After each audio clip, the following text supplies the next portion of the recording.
ప్రియమైన సహోదరి సహోదరుడా, ప్రభు అయిన యేసుక్రీస్తు వారి నామం పేరిట మీ అందరికీ శుభవందనాలు. మరి యొక్క శ్రేష్టమైన దినమును ప్రభు మనకు అనుగ్రహించినందుకై ఆయనకి మహిమ కలుగునుగాక. ప్రియులారా, ఎలా ఉన్నారు? ప్రభునందు సంతోషిస్తున్నారా? ప్రతి ఆదివారం పునరుద్ధాన దినం దేవుని మందిరానికి వెళ్ళగలుగుతున్నారా? ఎక్కడైనా బలహీనంగా ఉంటున్నారా? శరీరాశలకు లోబడుచున్నారా? సమయాన్ని వృధా చేసుకుంటున్నారా? అయితే చక్కపరుచుకోవటం మంచిది. దేవుని సన్నిధికి వచ్చి దేవుని సన్నిధిలో ఉండటం శ్రేయస్కరం. ప్రభు మీకు సహాయం చేయనుగాక. ఉదయ కాలము పరిశుద్ధ గ్రంథంలో నుంచి 2 దినవృత్తాంతములు 16వ అధ్యాయము 9వ వచనాన్ని ధ్యానాంశముగా తీసుకుందాం. తన ఎడల యథార్థ హృదయము గలవారిని బలపరచుటకు యెహోవా కనుదృష్టి లోకమందంతటా సంచారము చేయుచున్నది. అవును కదా, దేవుని బిడ్డలైన వారిని అనుదినము బలపరిచేవాడుగా ఉంటాడు. ఆయన బలపరిచే దేవుడు, ఆదరించే దేవుడు, స్వస్థపరిచే దేవుడు, నడిపించే దేవుడు. ఇప్పుడు చూడండి, ఇక్కడ ఆసా అనేటువంటి యోధా రాజుల్లో ఒక రాజు, మరి 36 సంవత్సరములు ఇశ్రాయేలీయులను రాజ్యములో మరి పరిపాలన చేస్తున్నటువంటి రాజుగా ఉన్నవాడు.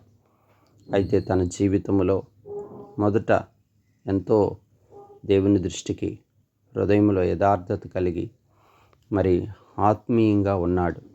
దినములు గడిచే కొద్దీ తన ఆత్మీయతను పోగొట్టుకున్నాడు.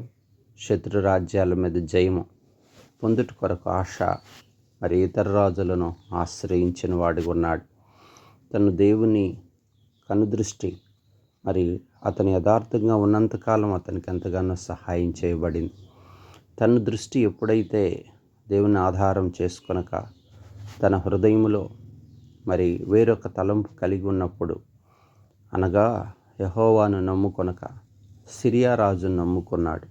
ఆ పరిస్థితుల్లో దేవుడు అంటున్నాడు, తన ప్రవక్త అయిన దీర్ఘదర్శి అయినటువంటి హనానీ ద్వారా ఆయనతో మాట్లాడుతున్నాడు. ఎందుకు రాజా ఇలా చేశావు? మతి తప్పితమైన కార్యాల వైపు అలాగూ మతి తప్పి ప్రవర్తించావేంటి?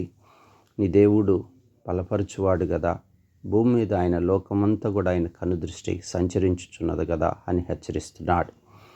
అవును, ఈనాడు నీవు కూడా ప్రియా సహోదరి సహోదరుడా, నమ్మిన దినాలు, క్రొత్తగా దేవుని పాఠశాలలో చేరిన దినాలు, అంటే రక్షణ తీర్మానం, తిరిగి జన్మించిన అనుభవం, మారు మనసు పొంది నూతనపరచబడిన దినాల్లో హృదయం ఎంతో కూడా భయంతోనూ భక్తితోనూ మరి హృదయము మోసపోకుండా భద్రపరుచుకుంటూ హృదయంలో యథార్థత కలిగి జీవించి ఉండొచ్చు.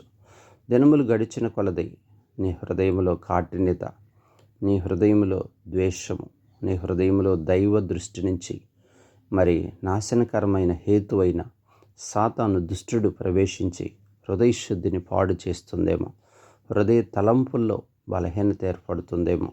దేవుడు నిన్ను బలపరచాలంటే హృదయములో యథార్థత, హృదయ శుద్ధి, హృదయములో కాఠిన్యత నుంచి విడుదల, హృదయములో ప్రేమ, హృదయములో నెమ్మది నీకు ఉండాలి. అందుకనే హృదయం అన్నిటికన్నా మోసకరమైనది, అది ఘోరమైన వ్యాధి కలిగింది. కనుక ప్రియా సహోదరి సహోదరుడా, నీ నా ఆధ్యాత్మిక జీవితంలో ఈ దినకాలం ప్రభు నీతో మాట్లాడటానికి ఇష్టపడుచున్నాడు. నీ హృదయ తలంపులు ఎలా ఉన్నాయి? నీ హృదయము తెరవబడి నీ హృదయములో దేవునికి స్థానం ఉందా? పరిశుద్ధాత్మ దేవుడు నీతో ఉండి నివసించి నిన్ను బలపరిచేంత హృదయ శుద్ధి అనగా యథార్థత కలిగి జీవించగలుగుతున్నావా? అవును కదా, యథార్థ ప్రవర్తన దేవునికి ఇష్టమైన బలి. అవును, వినయము కలిగి యథార్థత కలిగి జీవిస్తే దేవుడు నిన్ను బలపరుస్తాడు. ఆయన లోకమంతా 7 కన్నులు కలిగిన వాడు కనుక ఆయన కనుదృష్టి లోకం మీద ఉంది. ఎందుకు లోకంలో చూస్తున్నాడు? భక్తిహీనులను మరి వారిని దృష్టించి, మరి అన్ని జనులుగా ఉన్న వారిని దృష్టించి వారిని సరిచేసి ఆయన కృపకు పాత్రుడిగా చేసి రక్షించాలని. అంతేకాదు, ఎవరైతే భక్తి కలిగి ఉన్నారో వారిలో సత్యమును యథార్థతను మరి అనుసరిస్తున్నారో వారికి మనుషుల సహాయం కాదు కానీ నేనే వారికి సహాయపడి వారి మీద దృష్టించి వారిని బలపరచాలని, వారి ప్రార్థనలకు జవాబు దయచేయాలని, వారికి ఉన్న అక్కర్లన్నీ తీర్చాలని, వారిని ఆత్మీయంగా పురికొల్పాలని దేవుడు ఆశపడుచున్నాడు. చూడండి, భక్తుడైన యోబు యొక్క జీవితంలో మొదట యథార్థత కలిగి ఉన్నాడు. గొప్ప ధనవంతుడు, చాలా పనివారు ఉన్నారు, మరి గొప్ప సంతానం కలిగి ఉన్నాడు, పేరు ఖ్యాతి కలిగిన వాడు. అయినప్పటికీ తన జీవితంలో యథార్థతను విడిచిపెట్టలేదు. మరి కష్టం వచ్చినప్పుడు కూడా, శోధన వచ్చినప్పుడు కూడా యథార్థతను విడిచిపెట్టలేదు. తన భార్య చెబుతుంది, యోబు భార్య కష్టకాలంలో అంటుంది, ఇంకా ఎందుకయ్యా నీ యథార్థతను విడిచిపెట్టి మరి నీ దేవుణ్ణి దూషించరాదా అంటే, మనము కీడును అనుభవించుట కొరకే, మేలును అనుభవించుట కొరకే ప్రభువుని నమ్మి ఉన్నామా?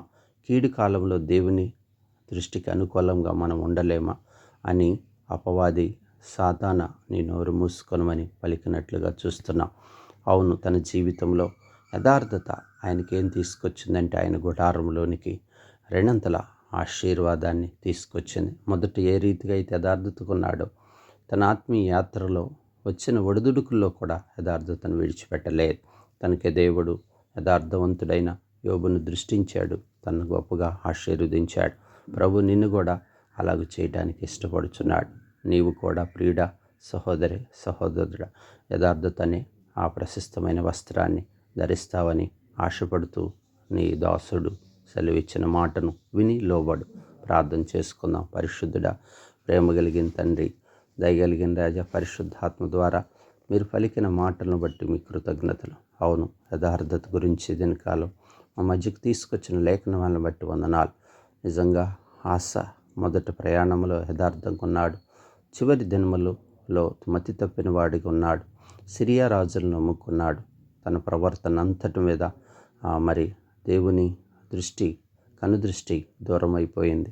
తన మరణకరమైన వ్యాధితో పాదముల్లో పుండు పుట్టి చనిపోయినట్లుగా చూస్తున్నాం. యోబు అయితే తన జీవితంలో మొదట ఏ విధమైన యథార్థత కలిగి ఉన్నాడో, కడమ వరకు మధ్యలో వచ్చిన శోధనలో కూడా, సాతాను తెచ్చిపెట్టిన ప్రతి చెడ్డ క్రియలో కూడా తను నీ చేయి విడవలేదు. అందుకే అతని గుడారంలోనికి రెండంతల ఆశీర్వాదమును తీసుకొని వచ్చారు.